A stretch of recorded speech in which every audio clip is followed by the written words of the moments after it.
This guy is an absolute terror at the top of Korean Challenger solo queue, and his individual plays, as we've seen, have been very, very unique. He even took Hextech Flash in one of their playoff games and was able to pull off, on Jace by the way, and was able to pull off some interesting escapes. He even draws a Jace ban right out of the gate here from Flash Wolves. So I guess that one kind of lands home. Well, that's it. It's just showing where the threat is on the PVB roster.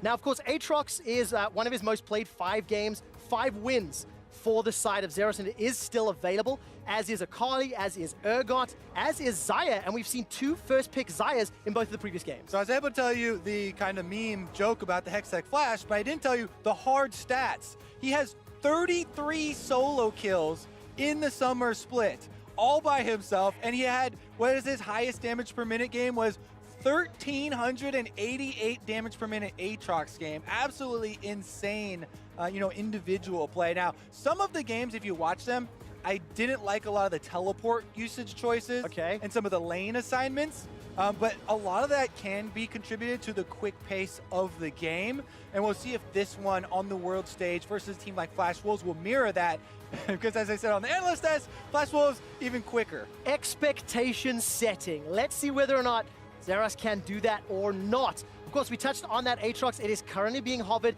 undefeated in the summer split for now, but there's a lot of power picks up and available. We've touched on them already, and it's going to be a pivot to Urgot. Still got the ability to flex that, of course. I always have to say that in the current meta, where these flex picks really gain a huge amount of value pending the rest of the draft.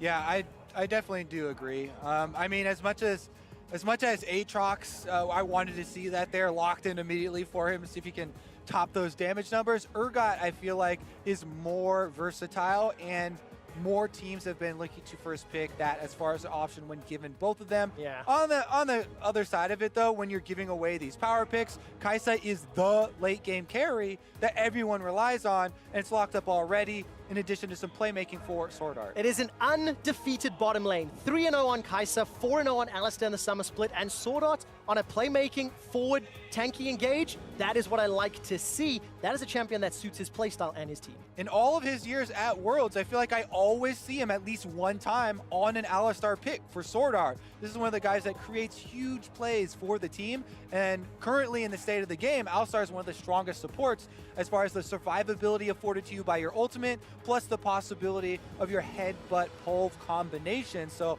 I think that Flash Wolves are very happy with that trade in giving over the Urgot and grabbing 2 of these power picks. And of course, it leans into the Flash Wolves style. You know, they focus the bottom lane. They really want to get Betty ahead. Betty and Sword Art are the tip of the spear, so to speak, when it comes to Flash Wolves play style. And there's the Tahm Kench now locked in. We've seen that a fair amount during play-ins, banned already today. And for Flash Wolves, they're going to decide where they're going to respond. So I'm not too surprised by the draft thus far, but I really want to see what solo lanes Flash Wolves are going to be locking in, and exactly what direction the team comps will round up.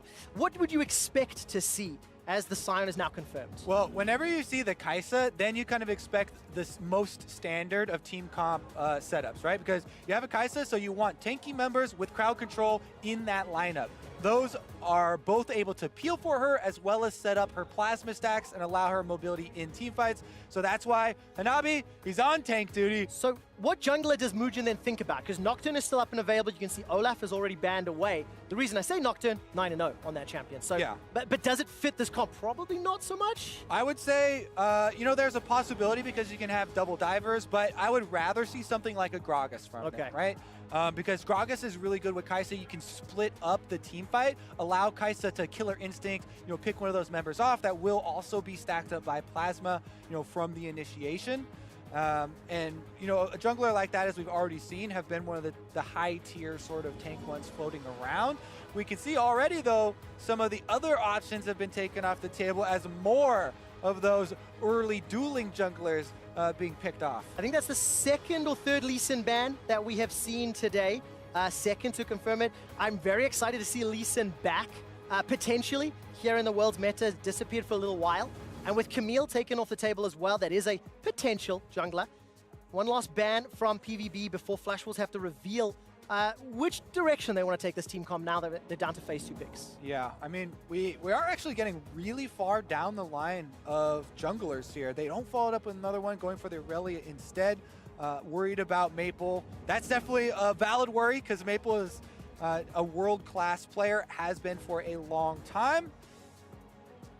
You mentioned that you're pointing at the hover. How good is Talia right now? Because, you know, she has fallen a little bit off. Right this exact moment is a flex pick. So right this exact moment is a little bit extra as far as the value, because generally the red side in the second form of the pick phase here, you're going to have to give away you know, one of your picks. But the Talia could go to either one. Mugen can play it, although it's not the jungler that I've seen him play a lot of. I don't believe he had a game on in summer. It's still very much viable for him. I know he has at least put time in and played the champion. But I would kind of see, you know, Maple as far as mid lane, pushing, shoving. It's still a possibility there. And we'll find out whether or not Flash Wolves want to take it. They know the Graves is coming in, so a little bit more information for Flash Wolves to consider. And I quite like this composition with Urgot, Tahm Kench, Graves, even Varus. They really want to be in the thick of things, this death ball, as it were, trying to run you down. And if Null can get a decent stun with that Scat of the Week, there's some options to work with. It gives us the PVB team composition. And for Flash Wolves, Talia into Syndra? Or do they pick something else for Maple? The question is most likely, we'll find out now. Yeah, with that flex pick, they're able to get counter here, and it looks like he is going to be able to take the Aatrox. Now, as they're swapping them around, you can put it up to the mid. We've seen mid lane Scions back in the day of the Banner of Command. Yep. Where do you want it? Where would you prefer to see the matchup? Into the Urgot or the Syndra? For as we talked about before, I want to see Hanabi on a damage dealing champion, so Aatrox would go top lane for me, and I think they might keep it at the setup that they have right now. But it's been a while since I've seen a mid lane Scion, since you know, Banner of Command got nerfed, thank goodness. The poop. Yes, I'm quite happy that meta moved away. But what I also really like is we're seeing the Graves, we're seeing the Talia for the first time today. What direction does this PVB team composition want to go? I think the Flash Wolves is fairly simple, but with Urgot and Graves and you know, Varus TK, it's quite different to the other flavor of games we've seen. Yeah, I'd say, yeah, Flash Wolves is a lot more brute force, so there should be some more finesse on the PVB side. So that's why I'm super excited to see about the setup here, because you know, we talk so much about their top lane, but he's on Urgot, and Urgot is not, you know, the quickest of champions, or you know, have a lot of mobility up there from the side lane. So are we actually going to see focus up there, or you know, will we get into the stages of the game where you utilize Tahm Kench, Abyssal Voyage, you're trying to move around the map, get these picks, they have long range Syndra stun, where we've seen Syndra over and over and over all day today, basically every single game, looking for those long-range picks into explosive damage with the ultimate. Well, we'll find out whether or not Null can actually put that together. I definitely want to keep my eyes on this Phong Vu Buffalo squad. They, you know, had a fantastic run in the VCS. Vietnamese representatives, #1 seed here, direct into the group stage. And you know, it's the first time in competitive League of Legends history that we've had this league break away from the group, you know, from the GPL, and become its own representatives and send the team direct to the group stage. So a lot of expectation and honestly pressure on the shoulders of this Vietnamese squad, especially when they're following the Gigabyte Marines, who won a lot of fanfare for their creativity in-game, their decision-making. I want to see if PVB's got an element of that or not. Regardless of that fact, once again, no early game shenanigans, very defensive starts. We've seen that all day long. I want to see whether or not teams can start figuring out early game trends and put together some invades or some sort of plays.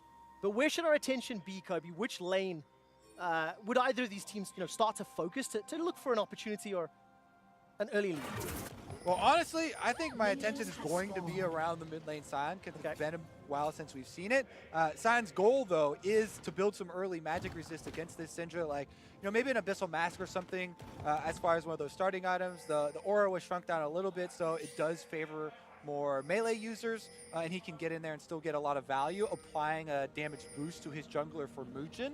So that might be a good combination if you do have that, because Sion also brings a lot of that front line utility and you can set him up. But again, whenever you're on a team with a Kai'Sa, or even against a team with a Kai'Sa, a lot of the focus is around, can you get your Kai'Sa fed or deny the enemy Kai'Sa some early on? And Varus is one of those picks as far as a marksman in the bottom lane. Has a very good lane phase into Kai'Sa. You can get a lot of harassment down and push up. So we'll see if the dual lane here from Pitoro and can actually put a stop to Betty, because Betty was so good on the MSI stage in international competition. It really proved himself as one of the elite carries. Yeah, and of course, Flash Wolves play around him fairly frequently. Muujin has spent a sizable amount of time around Betty and Sword Art, and we'll see whether or not they can build some sort of advantages. After game 1, where Score was able to get both Scuttle Crabs, I can't stop looking at both Scuttle Crabs. And it looks like Muujin you've become a jungler, Trevor. I am learning. Kobe, you have all season taken me to the dark side. I've been looking at Scuttle Crabs. My jungle performance in solo queue is terrible. I can't do it. But it's going to be up to Muujin to use this Talia to his best. And taking a look at some of the summoner spells, it is spellbook for Zeros and Urgot up top. And this is going to be having some fun from the jungle. He's going to be on his blue buff for now. And Graves is a pick that we've seen a little bit in and out of play over the last few months. But it suits a play style from a league that is very kill heavy, that is very active. And it's going to be up to Meliadus, I don't know how to say that, my apologies, to make that one work. Muujin with the first invade. Do you like this move when you're on a Tilia? I do like going for Scuttle bottom, because he wants to be in place for a bottom lane play, as we're seeing right now. Well, very nicely done there by both Sword Art and Pallet. Sword Art finds the engage, gets the knockup, but the Devour in the laning phase, it's on a gigantic cooldown, 20-ish seconds just as some additional poke comes down. And the big Koro can't step forward, there's an option. Take a look at that, that's the flash engage into the pulverize! Beautiful, beautiful from Flash. Oh, that was just prime Sword Art right there. Goes in for the setup. The reason he uses everything to guarantee that knockup, even under a turret shot, which might deter a lot of weaker-willed supports, is because if you have any sort of CC setup for Talia, it will guarantee the W. And he does it how you have to get both of them. If you do not get the Tahm Kench there, his Devour, see, that's why it's so exciting. You have to do that perfectly. If Devour has not been used and the Tahm Kench position's far enough away, then you don't get your CC chain. The whole play falls apart if you don't chain your Pulverize into your Seismic Shove from the Talia. And that was very good coordination from Muujin with Sword Art to be able to pull that off. And he's incredibly excited about his first big play on World's 2018 group stage. I love seeing that. I absolutely love seeing that celebration. The emotional investment on the side of the players. Flash Wolves, they're off to a good start. We caught a quick glimpse there of Hanabi. He's catching a wave, but he's down around 11 CS. We'll clear this one out. He's a little bit down on this Aatrox, continuing to scale up and look for some opportunities to fight as Seras will be teleporting back in. This is one of those matchups that really could have a gigantic influence in the later stages of the game, because we know that Seras and this Urgot is one of the primary carries for this Vietnamese squad. And especially since I do expect Sion, Maple here to be building some sort of magic resist, the Urgot later on might be very important in getting that kill. Finishing off the execution on one of those tanks, burning through some of the armor, shredding what little he has. Oh, Sword Art there with a little bit of a... I love hearing the crowd laughing in the background. It feels so bad. But it's the Hex Splash. You can just rinse and repeat, try that again later. I was trying to put that crowd reaction into a single word, but I think it lives best as that sort of groan from the crowd there. But I do have an inspirational line that I can give you. You miss 100% of the shots you don't take. I feel so he went for the shot, right? I feel like I've heard that one before, but it's an oldie. I'll take that one quick shot. Remember. Well, let's find out what Sora and Betty can do. They're getting closer to this level 6 now for Betty. And Sword Art is just putting on a show. That's how you style on them. Just in lane, full view. You do that a couple times, and they start to second guess. Is his jungler right behind him?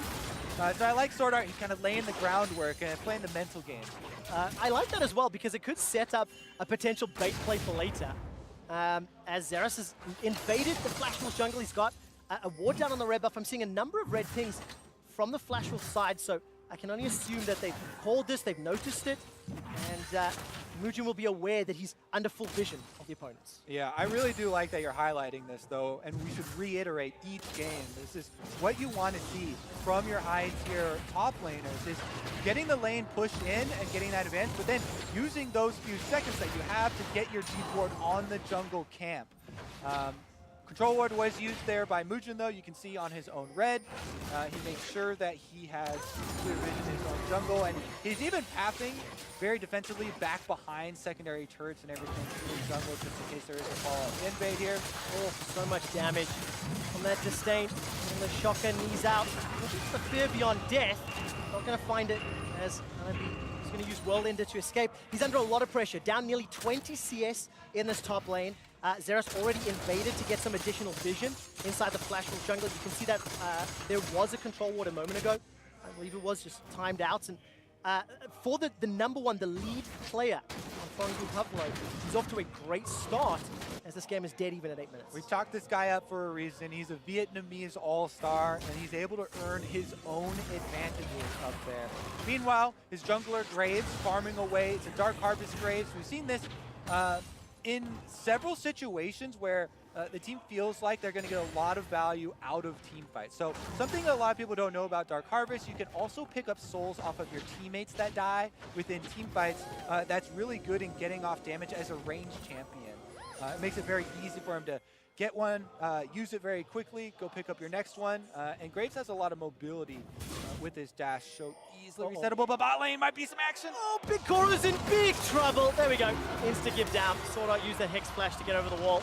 Oh, look at that evil grin on his face, too. He's like, ha ha ha, gotcha, with the walk back to lane. That feels so good to be able to pick him off, and that is going to give a huge recall here. This cannon minion wave, not going to allow him to touch it. And the Tahm Kench is not even level 6, so he can't even go back and Abyssal Voyage him closer to these minions. He just has to let them go to waste. It's just, again, we're seeing Flash Wolves playing to a very similar style that we've come to expect out of them from the LMS. Mugen spending some time around Betty and Sword Art, getting Betty ahead.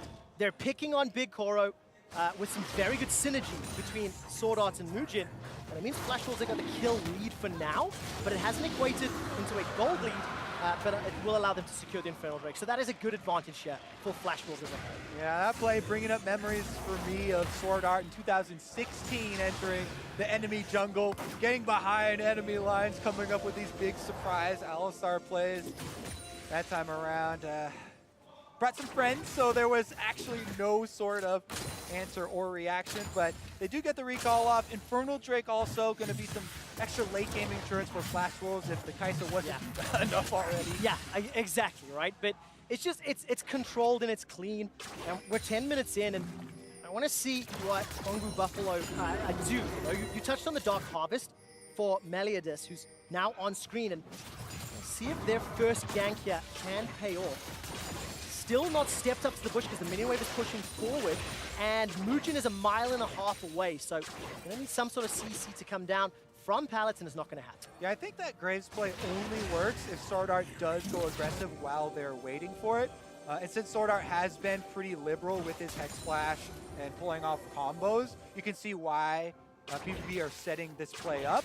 They're kind of expecting it to come through, and what you want to watch for is Tahm Kench stacking up his passive stack on Alistar, trying to eat him. Right, there's the headbutt and a pulverize, but it's bought so much time. Mugen has been able to arrive in the bottom lane. Sword Art gets away with his life, and it's Mugen that picks up the kill. Simply too long to set up the counter attack. They thought they were laying the trap, but with a jungler like Talia, ultimate coming through, Mugen cuts off the trap as they set it. And Maple, even roaming down there on the sign, does use his ultimate, so maybe that's a possibility for something on the top side.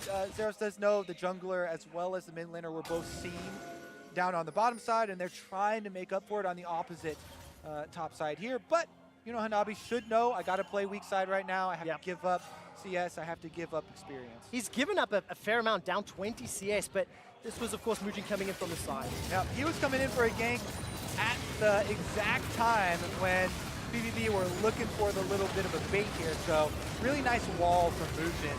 Just cuts them off, allows Sword Art even out of the Devour to survive with his ultimate on, and it is Flash Wolves now 3-0 lead.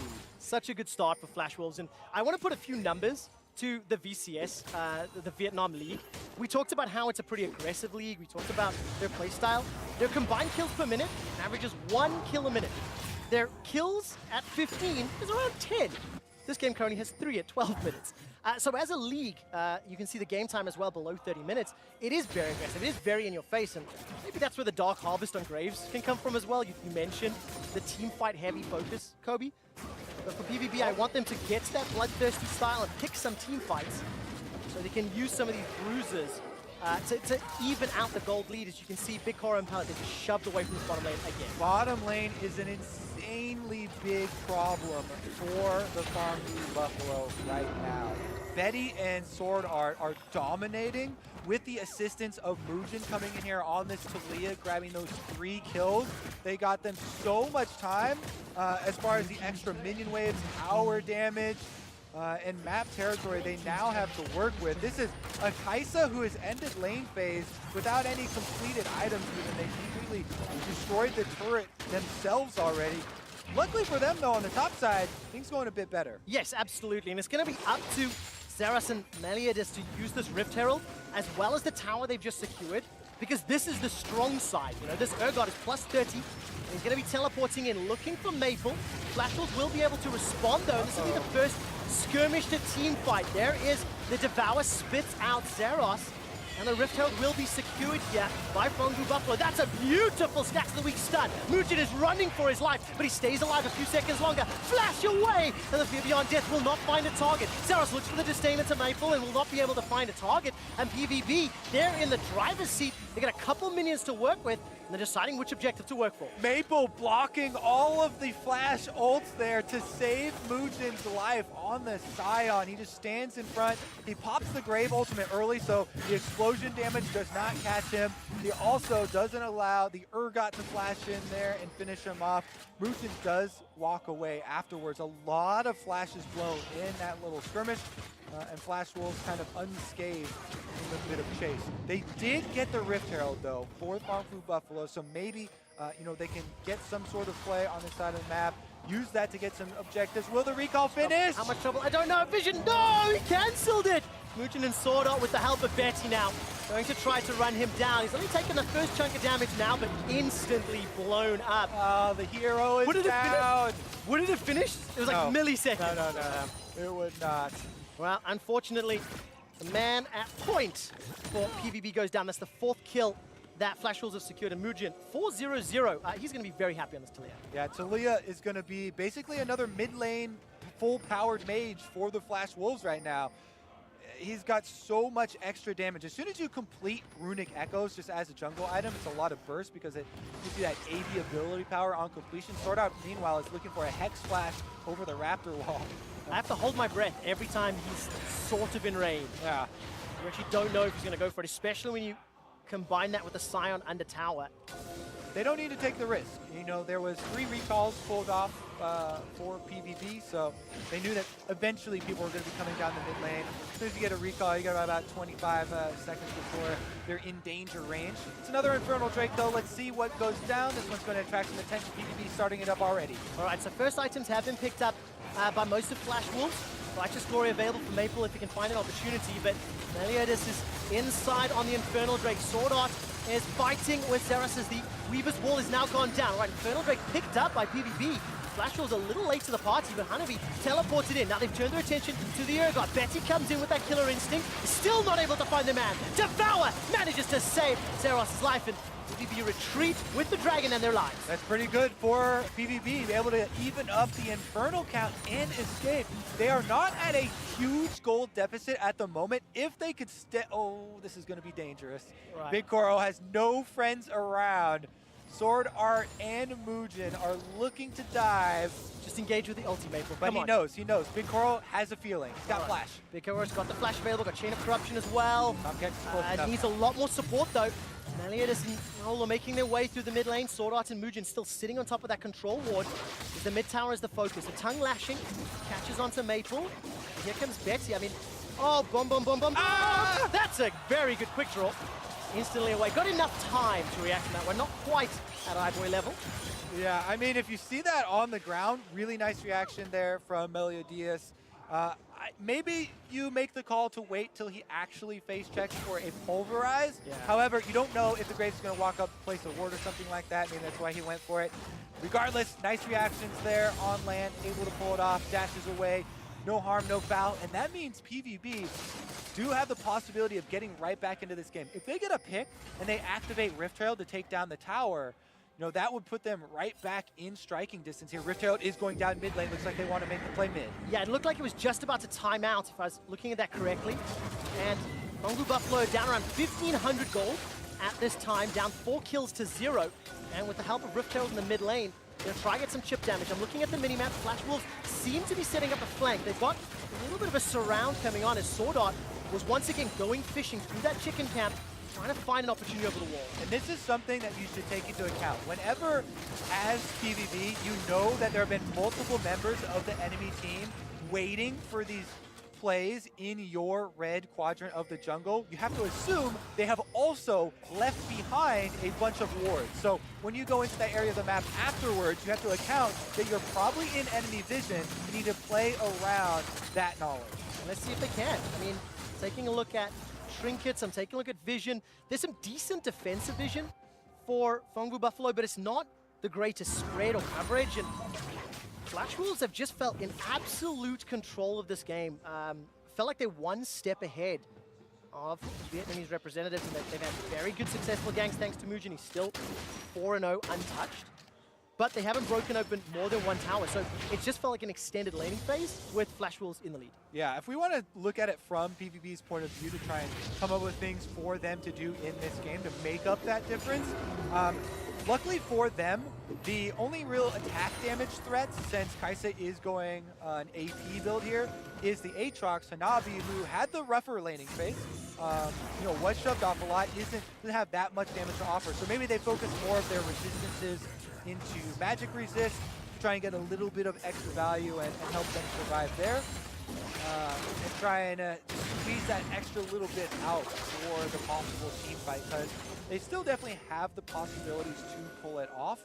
But again, there's a lot of brute force engage available to the Flash Wolves, where Sion, Alistar, Kaisa, all have very quick movements that they're able to force over and over. Maple actually looking for one now as he Righteous Glory. All right, going to be chasing onto Big Koro. Palace going to be able to get the Devour.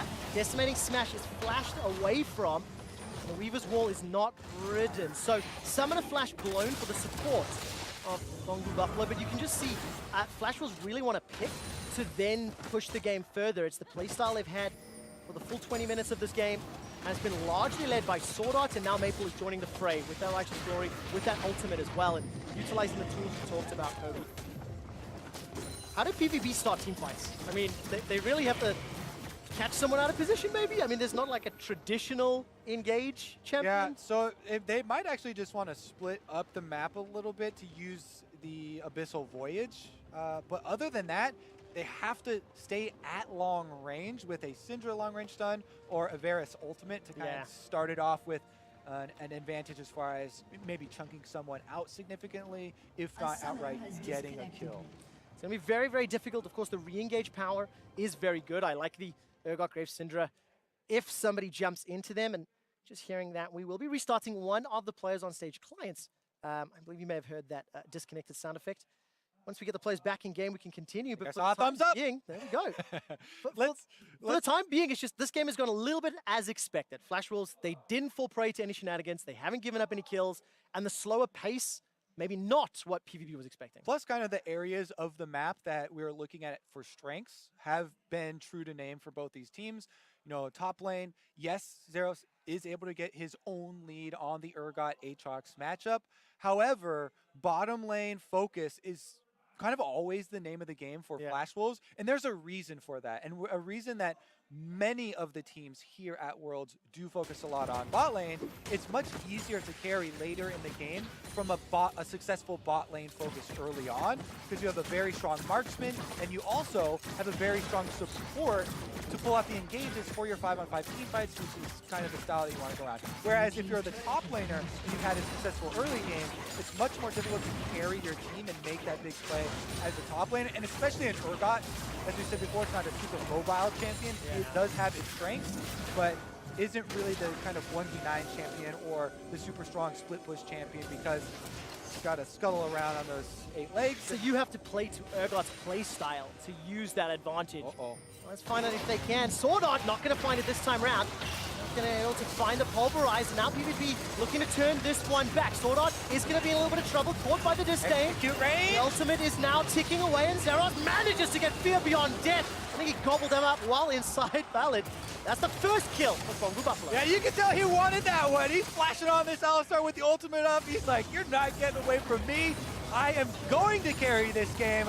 Yes, I'm an Urgot. And he's flashing in, does get the execute. Fear Beyond Death goes off. However, that's not going to result in a tremendous cascade of objectives here. But look, the sweeper alerts them. They see the vision of Alistar here, so another reaction from Null. He just backs right off and then gets the slowdown. They get the Alistar. They punish him. Maple, though, is in between. Yeah, we're jumping straight to the mid lane as Big Core has already been blown up. Killer Instinct delivered Betty to the mid lane, but the kill was secured by Mujin once again. 100% 5-0. This mid lane was the focus earlier on and will continue to be hammered down as Null flashes over the wall. He gets to safety, but here comes Zeros. Gonna get caught by those Infernal Chains. The tower will fall with a couple extra autos, and that's the knocker from the Decimating Smash. Pallet's in the right position to use the Devour. It's not really the right target, and here comes the Weaver's Wall. It actually cuts off Flash Wolves from further engaging, but Flash Wolves plus 2,000 gold. And they managed to take the tower down after the fight in the jungle. Yeah, there is a reward for them to take at Dragon for that team fight as well, but they're resetting, so maybe PVB can try and sneak in here. Doesn't look like it, though. They're all resetting. They don't have much vision, and they're just trying to push out their minion wave. Now, this is, of course, Big Koro getting caught out here in the mid lane. Yes. I was curious how that happened, because he did have the Tom Kents next to him, but with Maple just running straight up with the Righteous Glory, he's zoning out the Tom Kent, who doesn't want to get hit up in the knockup as well. And so there isn't really the opportunity for him to go in there without his flash to get out, to go and use the Devourer and save his AD carry there. So really good job again by Maple, who is a guy who has almost always impressed on the world stage, and he's doing it on a tank champion here, kind of creating plays for them.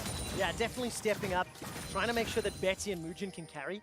But of course, because Flash Wolves recalled after that pick, Kobe, it gave PVB all the time in the world. They've secured the second dragon. It was uncontested. They're still only a fraction of the gold lead down. And we've seen that they can punish Flash Wolves. It was Sword Art being spotted by the sweeper, not finding the knockup, and that meant that Phong Buffalo got their first kill. But Flash Wolves, it starts the Baron with Kai'Sa, with Rageblade and Nashes, plus Scion. This will go down, but do they have enough time? Yeah, Maple's very tanky here. A lot of armor. He can tank up the Baron damage. They go for the opportunity. Oh my word! Absolutely blows up. No. But this means Flash Wolves, the Baron's going to reset, so they've peeled backwards. They've got themselves a kill, but here comes the unstoppable onslaught. Spits Koro over the wall. Chain of Corruption is available to him. That's going to start to spread. The focus for now is Hanabi on that Aatrox. He gets a knockup onto Big Koro. Flashes forward. Blows up the AD carry for Phong Buffalo. Betty gets himself a kill onto Pallet. And Meliadis is going to get run down. Flash Wolves with the sweep. And that is going to be Baron for Flash Wolves as well. 9 kills for themselves so far in this game. And this is going to be multiple objectives at once. Actually, they're leaving Hanabi to push the mid lane while they take down this Baron and claim their reward. Oh, just a beautifully executed play from Flash Wolves again. Their play style, their team composition, it had a couple of hints and tips on how it was going to be played, and they pulled it off flawlessly. Betty instantly peeled with that killer instinct. The moment that Syndra was tagged with the plasma, just instantly in his face. Yeah, Sword Art and Betty combining for that one. Muchin got a decent amount of damage in there too on Atalia, but like you said, there was not a lot of time. Hextech, Alistar right over the side, and then the engage here from Maple, using his stopwatch to buy some time, just to allow the rest of the team to get within striking distance. And then Hanabi pops the Aatrox ultimate. He's in there flashing in onto the enemy carry and securing not only the team fight, but also the objective afterwards. Yeah, exactly. The team fight, the Baron, but there was quite a lot of damage actually put down, onto Hanabi by Big Koro. And you have to feel that if PVB had found some team fights or found a way to initiate, albeit their comp doesn't really do great at that, maybe things could have gone a little differently. But now they're down 5,000 gold, they're down a Baron buff, and it just feels like Flash Wolves are sort of outclassing them this game. Whenever you look down the items and you see a Soul Stealer this early in the game, Mugen on Talia, 10 pages for himself, then you gotta think it is a bad situation for the enemy team, because this is not one of those desperate upgrades here. This is yes, I'm super fed, I'm jungle carry this time around. Huge amounts of burst damage going to come out from the Talia, as we've already seen. And they've got the engage to back it up here. Sion trying to collapse on Tom Kenshin. They get the flash. Yeah, they get the flash, they get the tower in the bottom lane. That's the 4th of the game so far. And Flash Wolves now knocking on the inhibitor turret's doors. There goes the unstoppable onslaught. Devour comes down, but Flash was already used. Here comes Sword Art with a flash of his own. He'll find a stun with those changed. Big Koro doesn't get a single auto attack off. He's running for his life. Hanabi is swinging and then massing up the PvP roster. Inhibitor's fallen in the bottom lane, and for Flash Wolves, they look to be done. They're onto the Nexus turrets already. They killed the damage dealers for PvP. Nexus turret number 1 falls. Nexus turret number 2 falls. And the Flash Wolves are making a statement. Absolutely destroy Phong Buffalo. Number 1 seed from the LMS once again finds their victory here in very quick fashion. That last team fight with the layers of engage. Maple waits for the Devour, then channels his knock-up, then Sword Art flashes in with Alistar to be able to pull off the follow-up Pulverize, and it just looks so clean. Of course, you have to talk about Phong Buffalo a little bit. We talked at the beginning of sort of expectation setting for the VCS, and this team is representing the region. First game here on the World's group stage. I didn't see enough proactive play from them. I want to see how they bounce back and what they do going forward. But for Flash Wolves, statement win. Clearly showing they're stronger and better than PVB. And we need to see if they can do the same against other teams in the group. Yeah. I mean, so many veterans on that team, so much experience. We got to see some vintage Sword Art, even with some early cheeky plays behind enemy lines. The Hex Splash in lane while dancing. I mean, Sword Art was having a very fun time, but like I said, Flash was just a step ahead. It's a statement win, but it is one that was sort of expected. Flash Wolves were one of the favorites in the group, and we just have to see how strong they are once they start coming up against the rest of the competition. I always love group stage, and that's why it's my favorite time of the year, Trevor, because we will get able to find out in the following days. We absolutely will. And for a little bit more on how Flash Wolves took down Phong Buffalo, let's send it to the State Farm Analyst Desk. Thank you very much, gentlemen. Flash Wolves, dominant victory over Phong Buffalo. And at the top of the day, we were talking about Group A as possibly one of the more open groups. Anyone's game. A lot of traded wins can happen here.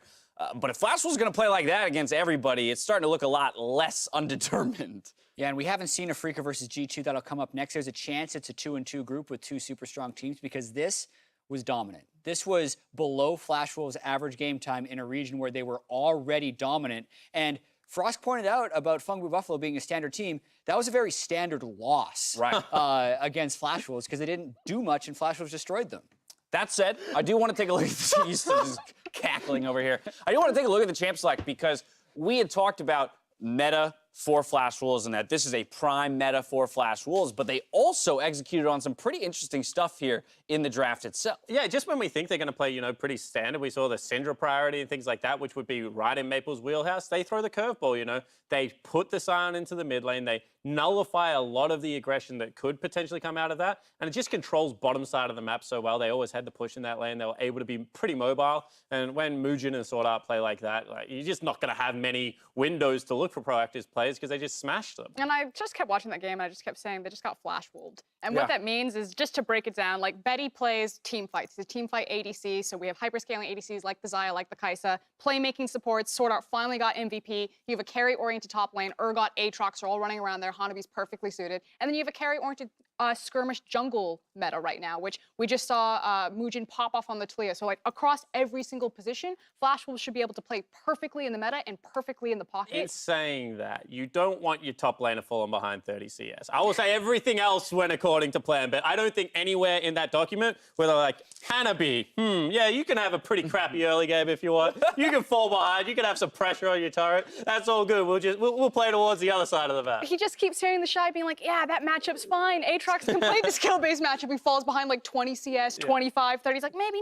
not. You had talked, though, about wanting to see Muujin, of all players, step up, that if you were going to pinpoint a weakness for Flash Wolves, he might be it, and he performed. Yeah, absolutely, and this is why I thought that, you know, this was an exciting time for Muujin to prove himself, because he was never, you know, disappointing, but it was just like, let's see him take the next step, let's see him become world-class, and then he rocks up to Worlds and goes, hey, it's exactly the meta that I cut my teeth on, this could be great. And Talia Alistair is such a devastating combo. Throughout the summer split, we saw people do it mid-jungle with Funnel. We saw them do it bot lane in the mage meta. And it works as jungle support as well, but so many of these were just perfectly set up by both Sword Art and Muujin. And as an aside, like, Big Koro didn't get to play the game.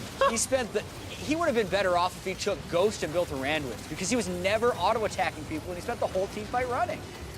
And you start a game off like that, right, where you've just got Sword Art in your face playing his most comfortable champion of all time. You see how creative he is around the map. If you're Big Koro, you're always thinking, like, where is he coming from? Then you've got this beefy frontline just training towards you time and time again. Your execution in that game is like, pray that Pallet saves you. One time he did over the wall, but for the rest of the game, that was just very rough. Yeah, 6-0-3 scoreline there for Muujin, your MasterCard player of the game. Phenomenal performance out of him for the Flash Wolves to kick things off. But this is kind of where I do want to talk a little bit about Flash Wolves in the context of the group. Again, yes, they had a dominant performance over Phong here, but up against Afrika. From what we know of that team, how does this Flash Wolves that we just saw pair against that Afrika? I think it's hard to say because it can go one of two ways. This is a World's group stage where we have 3 teams from what we consider the major 5 regions, or the big 5, and we have 1 team from the emerging regions, which is Vietnam, that we just saw. So if we're assuming that Vietnam is on the level or better than the 2nd or 3rd best team from a lot of regions and just can't beat the first teams, Flash Wolves is right in the running against Afrika Freaks, but we just don't know that yet. It does make me very excited for that match. Yeah, you're doing a whole kind of, you know, wheel of, exactly, rock, paper, scissors, transient properties, who's actually good right now. And this next game will probably do some in terms of helping us figure that out. I do want to say that this is very promising from a meta perspective, and this is why I was excited about the field, because there are so many questions like that. Bottom side focused team. What happens when they come up against Afrika that might play a little bit more towards isolating top lane and trying to extend the lead? Then all of a sudden, a 30 CS in the top lane looks pretty disastrous if you're the Flash Wolves going up against Afrika. So there are some stylistic things that could win them a game, but it could also potentially lose them a game. Don't get me wrong, I am super excited to see the Flash Wolves play their style. I think they're an incredibly fun team to watch because they are very aggressive. Like, they force mistakes and they capitalize on those errors, and that's how they win games. But ultimately, they always come out pretty hot and heavy at the beginning of tournaments. I think that when you give them scrim time with facing these other teams, like when they go to international events, what they're able to learn, they do so very quickly, which is why it's really hard to gauge their ceiling, because you watch them in the LMS and they're just beyond and above the competition. But you give them access to top LCK, top LPL, top NAEU teams, and suddenly they have these really innovative draft strategies that we already seen in game 1. But as the tournament goes on, they kind of not get weaker, but they run out of steam or the other teams catch up to them. So I expect them to really dominate and crush in group stage. But I think as we shift over to BO5, that's where Flash Wolves really need to start shifting into that 6th gear because they've been unable to do that in a very long time. All right, well, perhaps the most dominant game of the day so far. We've got more League of Legends coming up as a Freak of Freaks and G2 Esports gear up for our next game. You won't want to miss it.